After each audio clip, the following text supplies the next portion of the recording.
Joining a gang starts with a violent initiation. Right over here is where I got jumped in by some of the homies from 44G.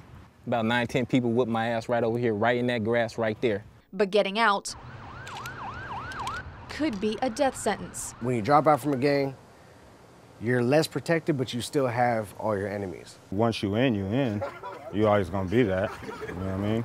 Regardless of if you want out and they let you out, you still gonna be that. Street gangs have operated in Stockton for decades, but just in the past 2 years, the city has seen a record number of murders and an alarming trend in violent crimes happening in broad daylight. Gang members say the city itself doesn't make it easy to leave that life behind. This is one place that you can go and shoot someone or have sex with somebody or beat someone up or whatever it is, and you're gonna run into those people again. Gang members say the trap starts for some as children. All these youngsters that are 14, 15, 16 years old, maybe 18, they're the ones that are doing all this. It's the new guys that are the hungriest. You gotta eat. Like I said, there's no jobs out here. You got Walgreens, CVS, you know what I mean? But it takes, what, 5, 6 people to work there? He says in Stockton street gangs, there are no real godfathers, no bosses, no real order to the gangs now run by high school students. You have to have a hierarchy, but nowadays it's not about that. It's about who's the toughest. Then he's the shot caller if he's the toughest, you know. It's a new reality that hasn't gone unnoticed by the police. Definitely over the past decade, I would say there does appear to be less structure. So that information is pretty accurate. We've noticed a lot of loosely knit gangs, loosely knit groups that call themselves gangs, or if they do identify themselves as gangs, they don't necessarily get orders or instructions from other people. Penn is a little more order. It's like if you go down to LA, you have a lot more order in the gangs. Out here, it's like everyone's smoking dope, just stepping on each other's toes. Stockton's older gang members say the city really needs to address meth addiction, particularly amongst the younger generation of gang members who they say are heavily armed and high on meth. And the continued usage makes the users paranoid and more likely to pull a trigger. You got leaders and gang members alike that are all using dope. And if they're not using dope, they're selling it, which means they're dealing with dope fiends.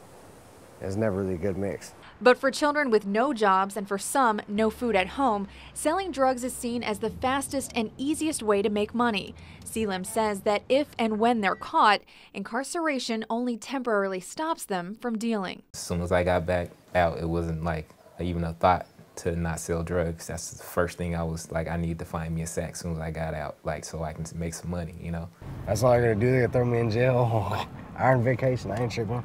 3 hots in the cot and I ain't gotta pay bills or work. Or worry about getting shot. For these gang members, jail time wasn't much of a deterrent. They say as children locked up, they were never shown any help or mentoring. They were just told over and over again that if they got caught again, they'd go away for a lot longer period of time. So they say they just learned not to get caught.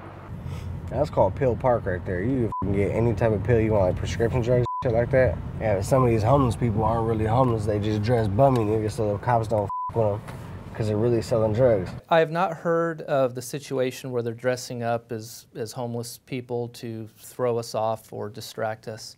But I can confirm that the gang members or anyone involved in a criminal enterprise have become very adaptive to their environment. They're constantly changing, morphing, and that's why it's so important for us to do that as a police department as well, to keep up with the trends. For rapper Selim, he left gang crimes when an opportunity to run a legitimate business became suddenly attainable. I did plenty of shootouts, getting into it with people and gang banging, getting jumped and jumping people. Like, I'm 34 years old now, you know, so at the time I thought it was cool, but I didn't have the right guidance. For others, a better life is still an elusive dream. Do you think your life would have been a lot different if you did go to the pen? I think there's still that option.